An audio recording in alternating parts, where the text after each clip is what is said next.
are gonna do naughty and nice cream. So I'm gonna start with naughty because I'm a filthy girl. Yeah. And Grant's got naughty, so Grant, you get to go first. This ice cream recipe isn't naughty just because it's super indulgent and delicious, but it's also super, super easy. It's a no-churn ice cream, and you don't even have to measure anything. So you guys are literally making ice cream? Yes, we're making ice cream. Super easy and super delicious. Okay, what's in here? So I have a whole pint of whipped cream.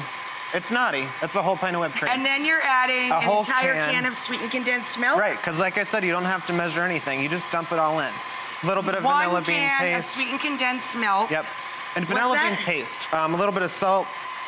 We always like things with salt. Yes, and I like it extra naughty, so I'm gonna do some extra salt. Extra salt. Ooh, yeah. And then, I didn't tell you what we're making. This is banana pudding ice cream because my favorite summer dessert is banana pudding. Banana pudding ice cream. And that's why it's so easy. You don't have to churn anything because the pudding thickens everything up. So you throw in 1 box of pudding mix. Yep, a whole box of pudding. We throw in, of course, vanilla wafers because it is banana pudding. You love it. You like, whoa. Luckily we have one back here, that's perfect.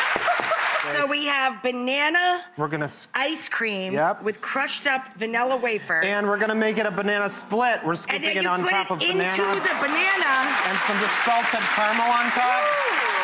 Look at that. Salted caramel sauce. Oh yeah, she naughty. A little bit of peanuts. Chopped toasted peanuts. Some more vanilla wafers, and of course some whipped cream.